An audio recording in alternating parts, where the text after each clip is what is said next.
what your ego wants is not always what's best for you. A lot of people get caught up in desires, what they think they want to happen, what they wish life could be, but they don't realize that if they could control everything that happens, then they get extremely bored. Life is a beautiful mix of destiny and free will, in a sense that we are constantly going through a spontaneous experience where God is playing with himself, in the sense that God is the creator and the destroyer, and he is also the present moment. And the beauty of that is that not even God knows what she's going to create, she just creates. And the beauty of this existence is that because it doesn't happen how we want to, then it happens actually beautifully, because instead of being focused on this limited idea that we have, this limited creation, because existence starts at zero, it has the opportunity to experience infinite numbers. But if existence gets stuck at the number 5, stuck at the number 10, then it can't experience different numbers, or it can't go up and up and up, because it's so focused on what it is at this point, and then it ends up even going down. And that's what happens to our ego, is that it focuses on what it wants and it can't see what can potentially happen in the future.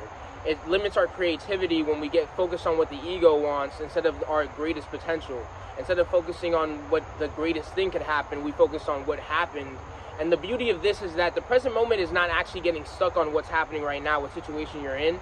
It's realizing that the situation you're in is not the true situation. The true situation, or your true state, is everlastingly blissful, and it's outside of creation, it's outside of what happens. And knowing that you are the present moment is not getting caught in, oh my God, I'm going through this and that, and I'm so heartbroken, or I wish this was happening, and I'm stuck in this circumstance, and that is outside of my control, and I'm going to be depressed.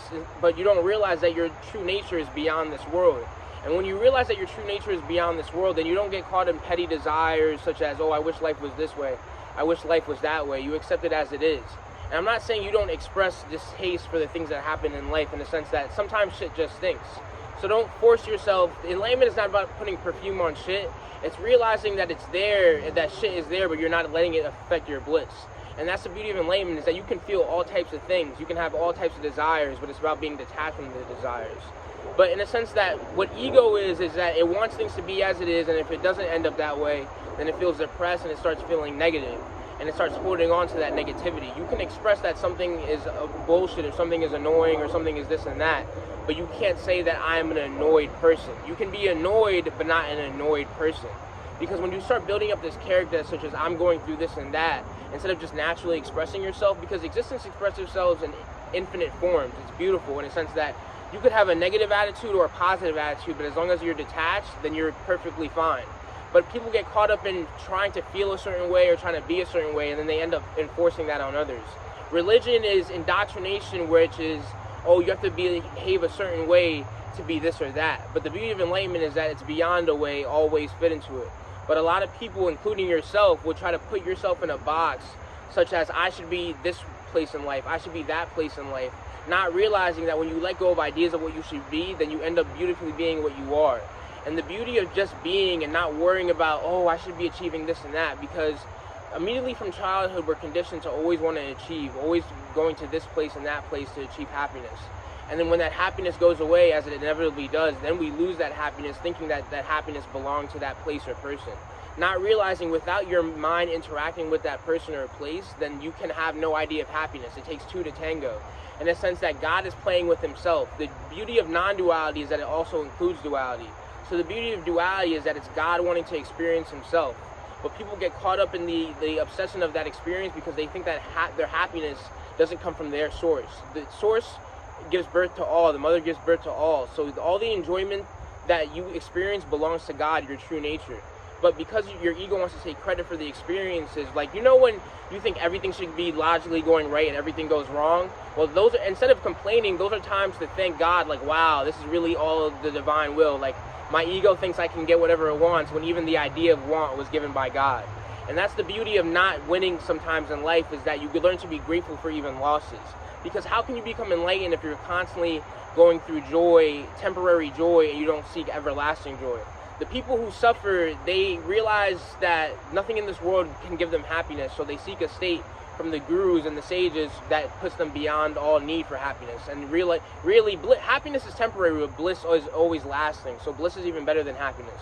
You get happiness due to, oh, you have a wife, or you have a husband, or everything's going well, you got money from your job. That gives you happiness. But even the poorest man can have nothing and be at bliss, because his bliss is always there, but happiness is, due to external things, is temporary. So when you realize that you don't get your happiness from external things, then you become God, because you realize that you give birth, you give the beauty of your perspective to the fun that you have, in a sense that if somebody refuses to have fun, then they will never have fun. But if somebody decides that I will have fun no matter what, then they will have fun. That's how powerful you are. You are God. But because you're so caught up in desires that have been given to you by external sources, for example, some people, they work a job, or they work certain things or they do certain things just to get a woman, or just to impress others, in a sense, or just to impress their family, not realizing that that's actually killing their true being, in a sense that there's always this balance of people in the universe where they will be imprisoned by what they think others are telling them they should do, and then there's people who will listen to the sages telling them to be as you are as long as you're blissful. And those are those two types of people, in a sense that most people, they're so caught up in material life. Even the richest people, they get caught up in depression, in a sense that they think that they wanted something, and then when they get it, they realize that you don't even have anything in the first place. The highest state of detachment is realizing that you don't even have anything in the first place, and that you never really had anything. Nothing is even there. Everything that we see is an illusion. Everything is moving so fast that you can't even say it's there. And that's the beauty of illusion, is that Maya, the illusion, as soon as she's there, as soon as you go out to grab onto her, she's completely gone.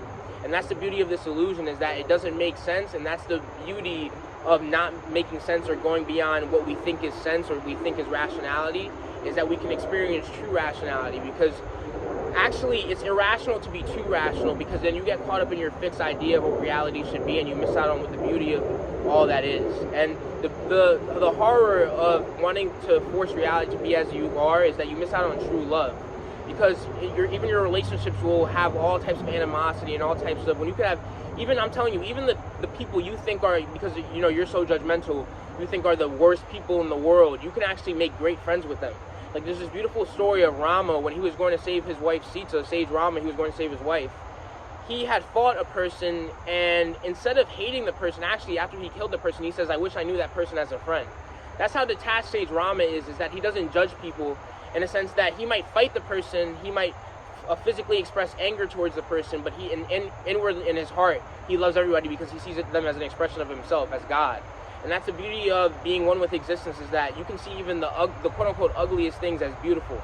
And you realize that everybody is God, so everybody has a potential to be amazing. But because you focus on the bad parts of them, then you realize you miss out, or the bad parts of existence, then you miss out on the beauty of it, because you're so caught up on what you think good is, you're so caught up on what you think bad is, instead of just being. And don't get me wrong, there's like Ravana, right? He was destined to be caught up in his ego. He was destined to always seek something that wasn't his, in a sense that what was truly yours is God. But Ravana, while he was devoted to God, he was at the same time always thinking of material life, and always thinking of what he can capitalize on, and always thinking of what he can own. And I'm not saying it's wrong to own things, as even sages have houses, right? But I'm saying the obsession with owning something, the obsession with having things as you think they should be, it poisons you, and it makes your mind demonic, in a sense. What is a demonic vibration? Something that wants to force existence to be as it is, no matter the cause. And that's what our ego wants to do. And instead of being in love with existence, instead of accepting it as it is, and seeing the highest parts of it, even in the lowest parts of it, we are conditioned to always see lack in ourselves, which causes us to see lack in the outside.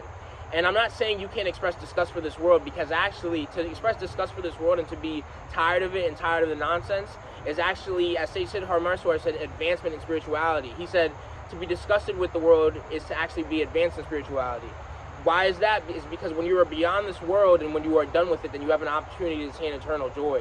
When everything's going right and you have this illusion that you're God and you can make anything happen by yourself, it's like when you really lose everything is when you truly find God. And that's the beauty of existence, is that when you realize that you are God, then how can you really suffer? Because you realize that nothing is truly yours, so you don't want to dictate. It's in a sense that nothing is even truly God's, because nothing lasts. Isn't that beautiful? Is that, people think God is all powerful, but when everything's yours, how can you be all powerful? So that will humble you, in a sense that when you think you are God, it's not saying that you're an omnipotent God. It's saying that you are one with everything and one with thyself.